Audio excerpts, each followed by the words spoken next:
Hello, everyone, and welcome to another episode of Connecticut at your service. We come to you live each Tuesday where we feature individuals in the community that are not only working, but are serving it with a purpose. And today is no exception. Our guest that's here today, I'm so excited. Her name is April Jackson. And April, there we go. This is April, and she is the executive director and founder of House of Darla. April is a middle child who grew up in a career she is a career athlete, hiding pain in her wins after losing her mom at 14. She learned entrepreneurship from her dad and a deep sense of service to others from her mother. As she grew up, she had a dream of using sports and all she's learned and overcame to create something that could be a way to better herself, young people, and her community. Her first program was Students with Aspiring Goals, SWAG, an empowerment and creativity program providing opportunity to live your dopest life. Her latest project is House of Darla, and it is a safe physical space for students to thrive. They have access to resources, enrichment, mentoring, activities, clubs, and programs to help find and embody their own swag. With that, I introduce you to Miss April Jackson. April, thank you so much for coming and sharing your love and wisdom and everything for us today. So I know I said a lot about you, but tell me a little bit more about you. Oh man, where do I start? So as you mentioned, I'm the middle child, 3 girls. We lost our mom unexpectedly. She had a brain aneurysm when I was 14. My oldest was 16 and youngest 9. And, prior to and even during and after, we've always been a small but pretty big family.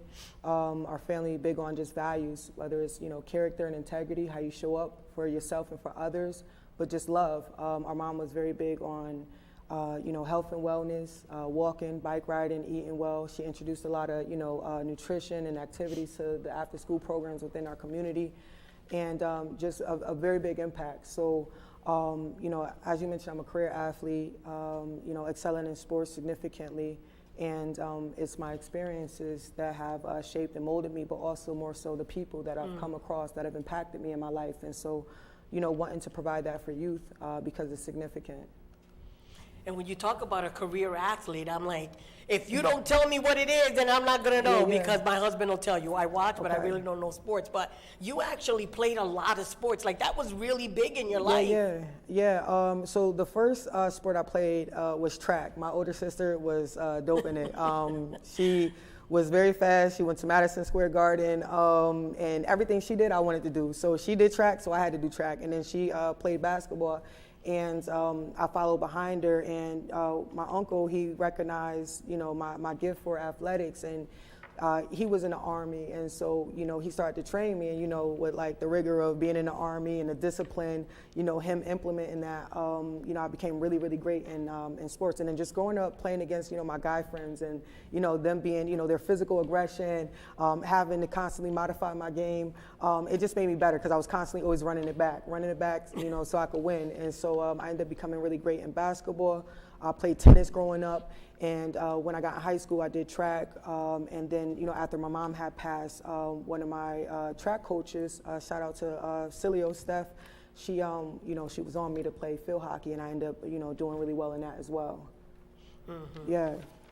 And you were Division I. Yeah. So I think that's awesome. You got to toot your own horn like that. I do watch a little bit of women's baskbasketball, so I know a little bit about them. But that's a big deal to get into Division I. Yeah, D1. I was recruited by top schools, high programs, and for me, when my mom had passed, like my grades weren't really great in it, so it kind of circumvented the different programs that I would be able to get into. But all FCAC, all state, Connecticut Post 15. All area MVP, McDonald's All-American honorable mention. So, for me, just, again, a gift, very talented, scholarship offers in, both sports, whether basketball, field hockey. So, and captain in both of those sports. So, again, that teamwork and that lifestyle really, shaped a lot of, my discipline and my ethics. Yeah. I think that's amazing, all the things that you do, not only about what you've gone through and how you're going to give back to the community. So, in how you created this program called Swag, which was your first project, right? Yeah, And yeah. I want to know about what it takes to live your dopest life. Yeah, so one thing I always say, this is my motto, most people say that their swag is about what they wear and what they drive, which is true. We all want to have the dopest clothes, the dopest cars, nicest houses. But, for me, your swag truly is about your character, and it's about who you are and what drives you. So, I wanted to create, environments where our youth, and this program is for all students, but it has a concentration on inner city and marginalized communities, just empowering and encouraging them to own in on the skills of whether it's, education or integrity or character or kindness and compassion. And creativity, because you focus a lot on that. Creativity and your ingenuity, right? And being empowered by, individuals who have successfully, worked at something and seen their dreams come true, because everything that we see started with a thought. So just getting students to recognize, their power, being encouraged and supported in it. But again, just, your swag isn't just about, what you're wearing, it's about how you're showing up in the world, because, that's important. And about how you feel. Yeah, absolutely. Because I'm a big girl, and from here up, I feel good all the time. Listen, my father, he says, every day above ground is a good day, and I think that a lot of, my positive outlooks come from, being able to be 100% successful in all the different trials and tribulations, but also too, having really positive role models and individuals with really good outlooks. My dad is, one of my heroes. He's so amazing in his wisdom. So, when you think about your outlook and how you treat in yourself, and that's where a lot of, our organizational needs come from. A lot of people say treat people how you want to be treated. The unfortunate thing is a lot of people don't treat themselves well. And that could be a result of their different trials, their tribulations, their upbringing, but getting people to feel better about themselves so they can show up better in the world and for others. Yeah. So from Swag, and I know that you that Swag curriculum Yep. is traveling, right? So Yes, an organization can call you up and say, we want you to come and speak or whatever like that. How can people reach you if they wanted to learn more about you, more about your organization? Yeah, so they could, reach us. I have swagacademy.edu.com. They can also reach me at April at houseofdarla.org. Or they can reach us online, social media. The House of Darla on Facebook, Instagram, Snap. You can also reach us by just contacting us again via email or on our website at thehouseofdarla.org. And this is her information again. So I want to get into the House of Darla, Yeah, right? yeah. I've had the opportunity to go visit, Yeah. and it is just such an incredible space. And first of all, I want to know why is it called House of Darla when your name is April? Well, our mother, yeah, so people ask me that. They go, are you Darla? And I'm like, one of her children. But, no, our mom, her name was Darlene, and everyone called her Sweet Darla or Darla. And so, when you think about the house and what a house means, it's like value and family, right? And how you're raised. So even though the organization, who you honor. Yeah, and who you honor. And, most people talk about leaving legacies, but I believe that we should be able to live, lead, and leave legacies, right? And so we should borrow that. You should, to God be all the glory. We got to show up purposely and impactfully, right? And so having that organization, having it be called the House of Darla is significant because it's not just about our mom and her memory, but it's about the values. It's about the entrepreneurship and the values that our dad has embodied all his life. It's about, the caring and the giving that our grandmother, who, showed up significantly and, impactfully in our lives. And that's, our mom's mom and, even our uncles, we, again, whether it's my Uncle Eric, my Uncle Kenny, my grandmother, my older sister, my younger sister, we have a family, and then we have, a nucleus around us of family. So it's always just been this dynamic. And people that support you, because I've been to your organization, and your friends are helping Yeah, to serve ice shout out to my cream friend. Yeah, shout out copies. shout out to my friend. Yeah, shout out Tiffany. Shout out to Nicasia. Shout out to Shaynell, Jayana. Jackie. There's a significant amount of people who are showing up purposely and impactfully within their own right, but for this organization, because when you are embarking on chasing a vision or a passion that's on your heart and you know you're supposed to do, you may not know what's on the other side of it. Having that support from individuals means the world. So I'm very grateful for the people that God brings into my life, and I'm grateful for the people that support. Even with just having the space, the university. Shout out to Valencia. Shout out to Goodwin University. I'm grateful for the people that are supporting and showing up. It means a lot. So tell me a little bit about what happens and what services and programs are one can find at House of Darla. And you're starting this summer, right? Yeah, so we're going to be doing our summer cohort. It's called Summer of Success. It comes from our student success theme. And pretty much it's life skills and soft skills through the arts, through entrepreneurship, financial literacy, and wellness, right? But outreach as well. So some of the clubs and activities through mentoring we do is life skills. We have like a Galaxy Club, which is again promoting, self-reflection, and coming together to ask, questions that students might have. Peer group, right? Whether it's conflict resolution or doing our best to decrease bullying. But having that support, and again, it's deriving from that family unit, but also too like my athletic background of having a great team and camaraderie is important. So they could find the entrepreneurship program where they could make products and merchandise, but also learn about financial literacy and have access to workshops.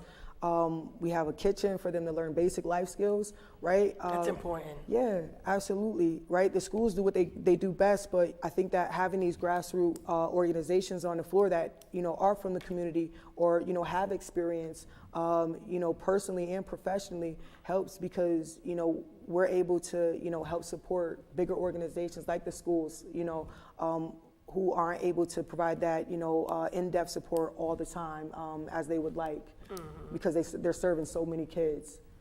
Yeah. I mean, some of the things that I liked is that you had an outside. It's in your yard back there, and then you actually had themed rooms, like a game room. Yeah. You had. You talked about the kitchen. You had like a music room, a podcast room. Yeah. I mean, I feel like you undersell yourself 100% because you've got so many talents, April, and you're somebody that's so like. All the time, I feel you like really faith-driven. I honestly feel that in you and what you're wanting to give back to the community. Yeah. So you've talked about how in the program there'll be mentoring, there'll be clubs, you're gonna have an entrepreneurial, like who's gonna help you make that happen? Like, cause it can't be all April, right? Well, so it's not all me. In the process of being in the education system or working in nonprofits, or just being an avid learner, always being hungry to, network and connect. I have the pleasure of being connected to some phenomenal people and organizations that in the past have provided services and are showing up now. So I have a team of people that will be helping to facilitate, whether it's entrepreneurship and financial literacy, whether it's, how to do, savings, how to open up a checking account. And usually I'll, connect with like banks or financial institutes to be able to provide that. But also too, being able to have access to volunteers and, connecting with like the university and being able to have individuals who will be able to help promote and help, with the students in that area as well. But, whether it's from, our team at the top or, volunteers, shout out to Jay, shout out to Lily. There's a bunch of people who have significant skills and experiences who show up to help support because, this isn't golf. Even golf got a caddy, right? So, you need the help and support. And so, I'm grateful for the people that are here and the people that are on the way to come, So, I know that you really put your money where your mouth is because I heard that this year you're going to bring on 12 youth, that young people that are going to help you kind of bring this work to life. That not only because I hear you all the time, and you're always like, listen, this is what I'm thinking, but I'm always open to ideas. Absolutely. So I think that's so refreshing of a program. Just don't forget you run the show. Yeah. But I love how you always are looking to make it better, and you're always asking for feedback, even of your people that volunteer for you, even the kids. I remember you talking to a parent, and you were like, listen, this is what we do, and if you think how important is that decision to bring young people into this work that you're doing? Because they have a voice. I think that, we would be amiss to not give them that platform to be empowered, right? Who better to know what they need than the individual that, is receiving services? And ideally, yes, they'll need some support and guidance, right, in navigating that, because there's some things that they don't know. But I believe that respect is for everybody. It's for, it's for the young adults, it's for our seniors. And when you come from a level of respect for everyone, then you have a respect for their voice. That you can learn from everyone, right? It's not just about that messenger, but like some people get stuck on the messenger list, but like, did you get that message? And so asking them and allowing them to have a voice and to make contributions allows them to see that they are making an impact and they matter, because they do. And so I'm constantly asking for feedback, constructive criticism, personally and professionally, because that, again, is that work ethic of recognizing that it's allowing me to be able to critique and find solutions to problems that I'm looking to, fix. You've got a lot of support from people, Yeah. which I think is really great. Now, this has been a journey for you, right? Absolutely. First from Swag, from developing the program, and then moving on to House of Darla. And you're kind of in that mix of wanting to serve your community, but also understanding that it's a business too. Absolutely. What are your top three advice for, what is your top three advice for someone that's looking to engage in a nonprofit or start a nonprofit or something like that? My first advice would be to write it down, right? If you're having the idea, if it's on your heart, it's there for a reason. To have faith. I know a lot of times we're afraid to go into the unknown because we don't know what's on the other side of it. Yet you have to ask yourself that when it's all said and done, right? Because more life for us all, but when it's all said and done and it's our time, 150,000 years from now, you don't want to say what was on the other side of that thing that was on your heart. And so, when we were kids, we just created. There was no boxes or constructs, right? The guidelines. And sometimes we adult things, we start to overthink it. So allow yourself to create, allow yourself to just flow and just to do it. So write it down, create. Write it down, create it, and pray. I'm not here to proselytize anybody, but, for me, faith, having faith, because, faith truly is the substance of things hoped for and the evidence of things unseen. And your circumstances will constantly try to tell you that things aren't working, or maybe you feel like you may not be getting the support, or maybe you feel like things aren't, but all those trials and those tribulations are stepping stones for success. So, keep persevering, don't give up, reach out to people. If one person say no, it's somebody else's yes, be resilient, keep going. If they don't want to help, get somebody, listen, go through the wall, over the wall, find a way to get through it to it, and just believe in yourself. And, be surrounded with people that pour into you, but you got to pour into yourself. So make sure that you are speaking words of affirmation over yourself, and just love, I always ask people that question because people are either have had to start a business over some type of personal experience, which sounds kind of like this was birthed from personal experience. Absolutely. Or people are filling a need. Some people are following their passion and some are filling a need. So in that, I know that you do a lot of things creatively within your program to help youth. Tell me a little bit about your different clubs that you have. So I keep going back. No, it's okay. It's okay. You gotta stay with us. Stay with us. I like to jump too, but so I love to create. I think that creativity is so amazing because you have an idea, you have a concept, and also too, I don't like to be bored. I know that there's things that may be boring, but for the most part, I think that kids and people it makes it a little bit more digestible to do it in a way that it's a little bit more fun, and it's more like stealth learning, if you will. And so we have, our entrepreneurship club, which is, SWAG, and that's, teaching job readiness and financial literacy, but also, the importance of, how to, product, place, and promote, but also how to bring something to life, right? So, taking it from idea to fruition. We have our life skills club because, you know, we all need those different skills, right? Whether it's, you know, how to cook or, you know, couponing or how to change a tire, but also too, whether it's conflict resolution skills, how to identify supportive services for yourself, how to advocate for yourself, how to do laundry, because we have a laundry room as well. So I think that students should have access to the ability to know how to, you know, do laundry. And again, it comes from my experiences, right? I call it a toolbox that I give kids so that they're able to go within it and retrieve all the different resources. And if they don't have that resource, they know how to advocate and find it. We have a Galaxy Club, which is about, you know, just, again, self-reflection and exploring through creativity. A book club, I love to read, so we have a study. It's my favorite room.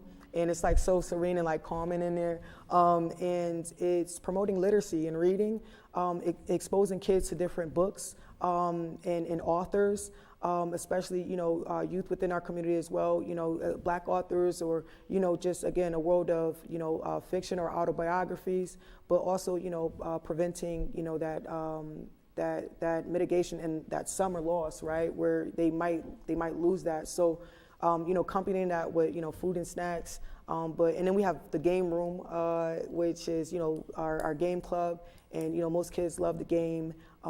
They like to do the whole Twitch thing, and that's, you know, promoting community. And then our media, which is, you know, like podcasting and music, because I love poetry. But I just think that all those rooms embody the art of expressing yourself, right?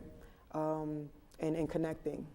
Yeah. I love that. So we talked a little bit about your programming. We talked a little bit about you know, your story. We talked a little bit about the youth who will be working there and the program that you'll be bringing there. What are the ages for the program, and what are going to be the hours of service? Yeah, so ideally our target is middle school, high school, and college-bound youth, although we do events as well.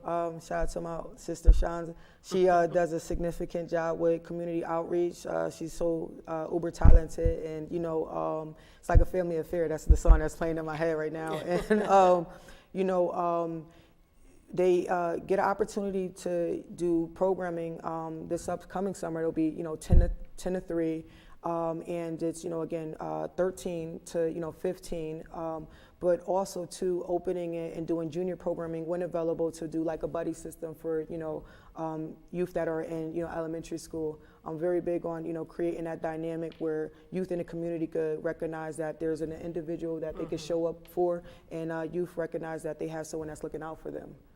So you'll have where you do a traveling program, like you'll go to the school, the nonprofit, and then you have programming where students will so they young leaders will come to your space and do programming there, right? Yeah, so they could do, you know, 10 to 3 at the space. And, you know, that would be like the mentoring, life skills, soft skill, entrepreneurship. We'll have, you know, a set curriculum for the summer. And that's, again, based off of just, you know, being able to equip them with the necessary skills and tools to be able to live and lead healthy and sustainable lives, but also challenge them to give back and help others. So, you know, identifying, you know, important causes to help. And so also, you know, we do, you know, pop-up sites with other organizations. So if there's organizations or, you know, schools that feel like they could benefit from our services, you know, more than open to, you know, going and traveling and providing those services. So tell me, what's next for you personally? What's next for House of Darla, or what's your next move, just in general? Oh man, you make me not think about, like, you know, we have ideas, gotta have plans. So my idea is for this to continue to, you know, impact and empower individuals. I hope that it continues to be something that uplifts people. Because when I think about our mother and the legacy that she's left, people still talk so highly of her, so it makes me realize that, you know, energy and love is what we hold on to. So I hope that people, when they come into any space, whether it's our physical space or any spaces that we're doing events or programming, they recognize this as something that is empowering and encouraging them, and they leave with something that, you know, is like a seed, and it continues to bear fruit throughout their life. You know, what's next for me is to continue to grow. I love to learn, I love to create, I love to explore that and to continue to heal within myself as well, because healing is a continuous journey. And, you know, continue to spread love and light, and but continue to connect with other creatives and, collaborators, individuals within the community, organizations, businesses. What's next for the organization is continue to, scale out programming, do events. We have a bunch of different events and things coming up. We had an annual Halloween event that, again, my sister did a significant job spearheading, and we had some phenomenal volunteers. So thank you all for your support as well. But continuing to, provide this wellness and health equity, tools and resources, and impact people, and provide some hope, some faith, and belief for them. I tell you, and I had some pictures of it all began here. So I want to show that. Okay. We got so caught up in Yeah, conversation it's okay. that we didn't get a chance to do that. And that's April on the right there. And what do we see there really quickly? All right, so you see our mother and my older sister and my youngest sister. Shout out to Whitney as well. My sister, she's phenomenal. In the middle picture, we have Jayana and Lily. This was at an event that we did, which was like health and wellness. Shout out to the city of Norwalk as well. And the other picture is at a career fair. We were recruiting youth and interviewing them, and they, were coming to, get a job with the organization and explore other opportunities with other, businesses, and that was through Workplace. So shout out to the Workplace. At the bottom there in the middle, it was a career fair, but speaking engagements that we did at a middle school in Bridgeport. And the last picture is our team. You want to, prevent, compassion fatigue. And so, wellness is not just about promoting it for other individuals, but it's about making sure that our team is, having a good time, letting their hair down, as a figure of speech, and enjoying our team. We were at the Stress Factory, and, laughter is a way to relief. And so that was a bonding moment that we had. So we went out and had a good time. So this is the final question. Yes, ma'am. So we've talked a lot about the work that you're doing, all the different ways that you're giving back, what you've learned, what your journey has brought you. How can people support you and support House of Darla? And don't talk about money, because there's other ways that, and that's important. Yeah. But what are the ways that people can show up for the young people in your program? You know what? To go back to what I said about relinquishing control in the most part, whatever you've been inspired to support in any way, whatever comes across your heart, whether that is volunteering, right? Because as Carmen said, it's not just about financial support, but if you have something that you think this organization could benefit from, even if it's information or knowledge or connection, maybe it's books for our study, right? Or maybe you have a bookshelf. There's always games. Maybe there's games. Maybe it's you coming in and facilitating a workshop, right? Maybe you have a bevy of experiences, or a way that other youth or individuals or even their parents, because we want to be able to provide continuity within the home. If there's something on your heart, whether now or later when you go through this message, please, open up. We're open to it. I'm open to it. Whether you want to be on the advisory board or on the board, I'm open to, again, individuals who are constantly supporting, and, I'm grateful for all the people that continue to support us. And we'll give your contact information on the website. April, we have like about 30 seconds. Okay. Is there anyone that you want to thank or that inspires you? Man. That man. And remember, we only got 30 30 seconds. seconds, so let me get into it. I want to first and foremost thank God, to be honest, because I wouldn't be here without, for me, again, I'm not here to proselytize, but I'm grateful for that. Thank you to my dad. Dad, I appreciate you. Thank you for being an exemplary reason of a man in our lives, showing up, holding it down for us. Shout out to Sean, shout out to Whitney, shout out to our grandmother, our uncle, shout out to Valencia, shout out to the team at the Accelerator, shout out to Duke, and anybody I missed, I'm sorry, shout out to my friends. And Barbara, who's my and shout out to Barb, thank you, I appreciate you. Sherry, Elena. So thank you. So April, thank you so much for joining us. Thank you for sharing your wisdom, your passion, and your work. So I want to just put up the slide. April, if you could just tell us how they can reach you. Yeah, reach us at thehouseofdollar.org. There is a contact form on there. You can also find out information about what we have going on. You can reach me at April at houseofdarla.org. You can also DM us via social media, Facebook, Instagram, Snap, the House of Darla. Again, that's the House of Darla on social media. You can reach me, April, at houseofdarla.org or info@thehouseofdarla.org. Okay, well, we'll see you next time on here at Connecticut at Your Service. We thank you all for joining us, and thank you to our volunteers, all our friends, all our guests, and we missed you today, Terry. Bye-bye.